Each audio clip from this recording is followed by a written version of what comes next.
Story, les rendez-vous d'Alfred Hitchcock racontés par Serge Sauvian, Mort d'emprunt de l'automne.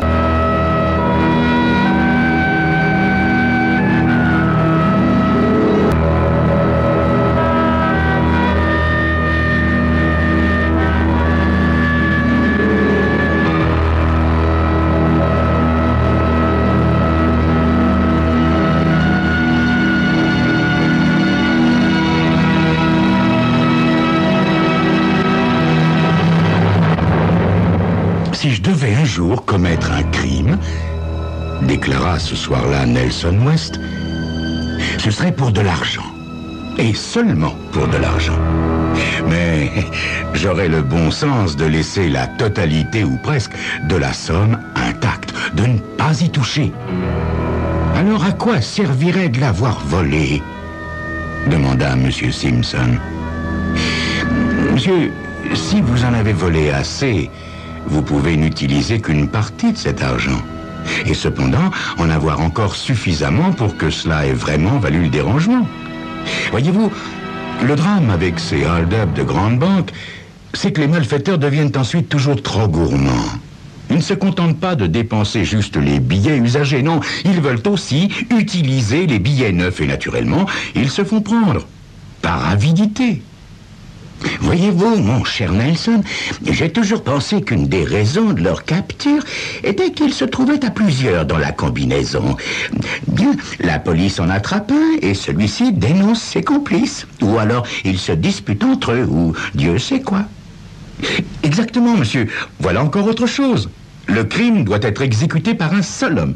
Il ne faut se fier à personne. À personne. Mais un seul homme ne peut pas voler beaucoup d'argent, Nelson. Il faut établir un horaire, avoir un plan, quelqu'un pour conduire la voiture. Oui, c'est vrai, monsieur, c'est vrai. Tout ce que je puis dire, dit Simpson, c'est que je suis très content que vous travailliez avec moi. D'après votre définition, vous ne commettrez jamais de crime. Dit George Simpson, propriétaire de la Greater Arizona Realty Company, une très importante agence immobilière. Sans M. Hathaway, M. Simpson ne serait pas trompé en ce qui concernait Nelson West, son employé. Mais M. Hathaway vint.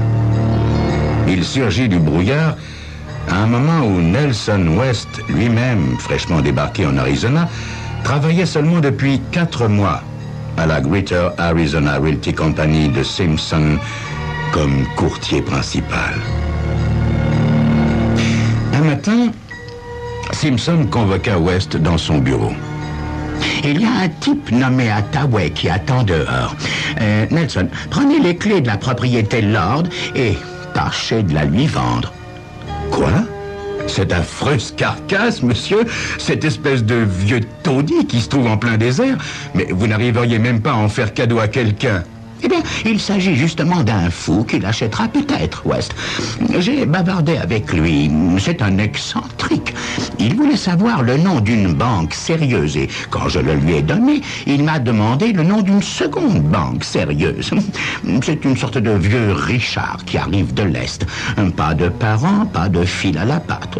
Il veut être tout seul. Eh bien, il va être servi dans la propriété Lord.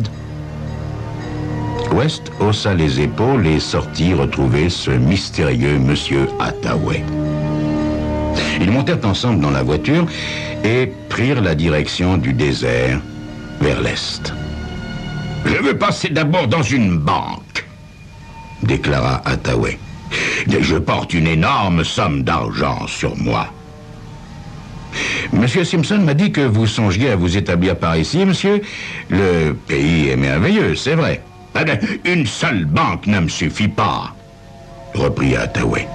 200 000 $, c'est trop pour tout confier à une seule banque. West avala sa salive. Le mieux, c'est de commencer par tout déposer dans une banque, monsieur Hathaway. Il y en a une à Mesa qui a des succursales dans tout l'État. Nous allons nous y arrêter et plus tard, demain ou après-demain, vous pourrez transférer une partie de la somme. Comme ça, vous saurez votre argent en sécurité. Vous n'aurez pas à l'emporter partout avec vous, n'est-ce pas? Nelson West conduisit sa voiture jusqu'à la banque de Mesa et, pendant que Hathaway était à l'intérieur de l'établissement, il entra dans un magasin d'articles de sport où il acheta des balles et 5 bonbonnes contenant chacune 3 litres d'esprit de sel, généralement utilisés pour nettoyer les piscines.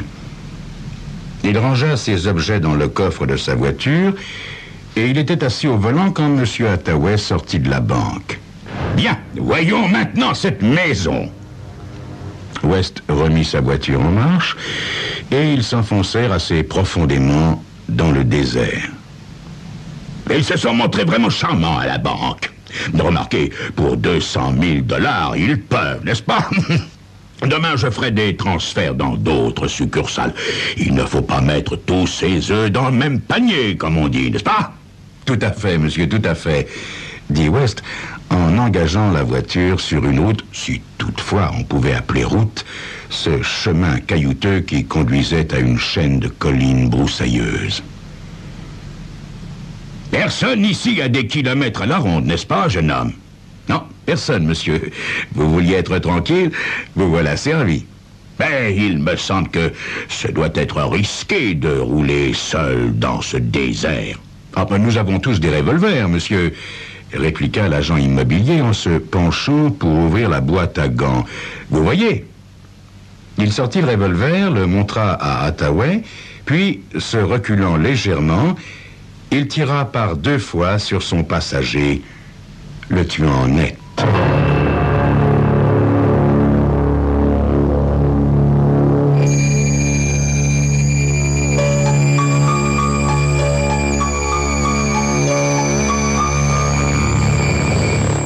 Ainsi, le crime était commis.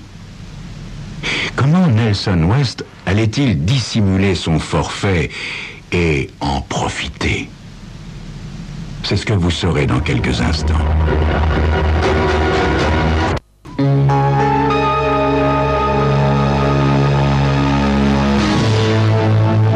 La route traversait un site escarpé et désert, creusé de quantité de petites grottes. West arrêta la voiture et traîna le mort jusqu'à une cavité. Puis, il retourna chercher l'acide dans l'auto et, quand il eut fini son macabre travail, M. Hathaway était méconnaissable. Il le serait encore davantage quand, plus tard, beaucoup plus tard, quelqu'un se trouverait à passer par là. En fait, il n'y avait pas une chance au monde que qui que ce soit retrouve jamais M. Hathaway. West arracha les étiquettes des bonbonnes et les brûla. Puis, il réduisit en miettes les récipients eux-mêmes sur un plateau rocheux voisin. Enfin, il rechargea son revolver, le replaça dans la boîte à gants et reprit le chemin de son domicile. Plutôt que de tenter de se débarrasser de ce que contenaient les poches de M. Hathaway, il rapporta le tout chez lui. Sa femme parlait depuis quelque temps de rendre visite à sa mère. Ce soir-là, Nelson lui suggéra d'y aller. Elle décida de partir le jour suivant pour la Californie. Nelson West accompagna sa femme à l'avion le lendemain matin, puis acheta des enveloppes et du papier à l'aéroport et entra dans une cabine téléphonique pour appeler M. Simpson, son patron. « Je crois que j'ai attrapé une grippe, monsieur. Je ferais bien de ne pas venir avant demain. »« Soignez-vous bien !» répliqua Simpson. « Dites-moi, comment Hathaway a-t-il trouvé la maison Lord ?»« Eh bien, croyez-le ou si vous voulez, monsieur, elle a paru l'intéressée. Il doit nous donner une réponse d'ici quelques jours. » Quand il eut terminé sa conversation téléphonique, West rentra chez lui et sortit de ses propres poches le contenu de celle d'Hathaway. Il y avait plusieurs papiers d'identité, un permis de conduire, une carte de sécurité sociale, etc. Rien n'indiquait qu'Hathaway ait eu des relations avec qui que ce fût dans l'Est. Il devait avoir dit la vérité quand il déclarait qu'il n'avait ni parents, ni lien d'aucune sorte. Il y avait un carnet de chèques de la banque de Mesa et aussi un livret de caisse d'épargne. Hathaway avait déposé 175 000 $ à son compte en banque et 25 000 $ à la caisse d'épargne. Nelson West s'exerça pendant un long moment à imiter la signature d'Hathaway. Il finit par y réussir de façon très satisfaisante. Alors, il rédigea un chèque de 3 000 $ au nom de la Greater Arizona Realty Company, qu'il signa Hathaway. Et sur le volet du chèque, il inscrivit « Art pour la propriété Lord ». Puis, il mit le chèque dans une enveloppe, adressa le pli à M. Simpson au bureau de l'agence et sortit poster sa lettre. West était à son bureau le lendemain matin quand Simpson vint le trouver avec le chèque.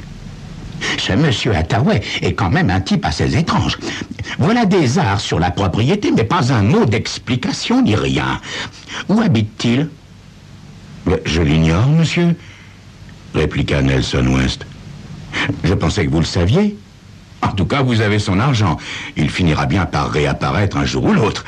Si toutefois son chèque est valable. Quelqu'un d'assez fou pour acheter cette baraque Lord doit être capable de n'importe quoi. Alors, il faudra que je téléphone à la banque pour m'en assurer. Bonne idée, monsieur, dit West. Simpson revint quelques minutes plus tard. Le chèque est parfaitement valable. Eh bien, voilà une vente de fait, monsieur. Nelson West patienta jusqu'à ce que Simpson fût de retour après déjeuner, avant de passer de nouveau à l'action. Il alla trouver Simpson dans son bureau. « Monsieur Simpson, Hathaway a téléphoné pendant que vous étiez sorti. Il a certainement une case de huit, celui-là. Voilà, il s'absente pour quelques semaines, mais il voudrait être certain qu'on lui réserve la maison. » Du moment que nous avons son argent, mon petit Nelson, peu m'importe ce qu'il fabrique. Depuis qu'il vivait en Arizona, West n'était encore jamais allé au nord-ouest de Phoenix. Cette fois, cependant, il se rendit à Glendale, dans une succursale de la banque de Mesa où Hathaway avait ouvert son compte. Il s'y présenta sous le nom de sa victime, Hathaway, donnant en guise de pièce d'identité les carnets de chèques de la banque mère de Mesa. Il transféra 85 000 $ à la succursale de Glendale. Il ne toucha pas à cet argent. En revanche, pendant les 15 jours suivants, il tira plusieurs chèques sur la banque de Mesa qu'il toucha à celle de Glendale. Quand il eut 50 000 $ en argent liquide, il s'arrêta. Il y avait encore 85 000 $ à la banque de Glendale et 62 000 à la banque de Mesa. À ce stade, West détruisit tous les carnets de chèques et autres papiers d'Hathaway. Il dépenserait l'argent petit à petit et au lieu de le déposer à son compte en banque, il le conserverait en liquide dans une cachette. Pour ce faire, il loua un coffre à la banque dans lequel il déposa la plus grande partie de la somme. « Si je devais commettre un crime, avait-il dit, ce serait pour de l'argent et seulement pour de l'argent. Mais je laisserai le gros de la somme intact.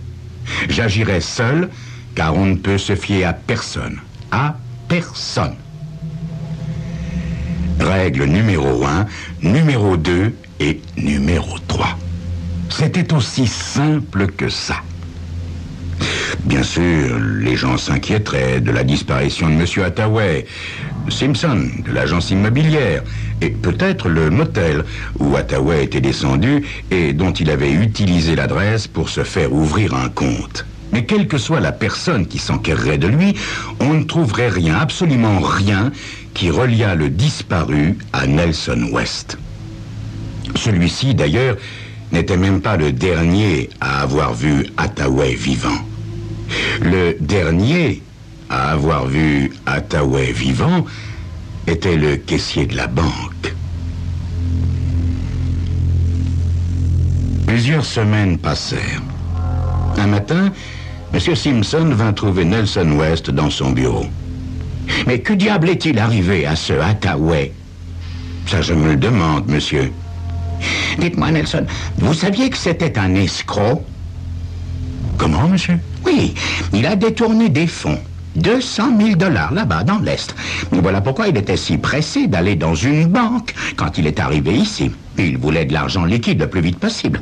Et cette histoire de maison isolée, de départ en voyage qu'il vous a raconté et tout le reste. Foutaise, foutaise. Il voulait s'assurer que sa piste était bel et bien perdue. Mais comment avez-vous découvert tout cela, monsieur? J'ai 2 gars du FBI dans mon bureau. Ils ont suivi sa trace jusqu'ici. Vous et moi, avec le caissier d'une banque de Glendale, nous sommes les derniers à l'avoir vu. Le caissier se trouve aussi dans mon bureau. Venez, Nelson, venez.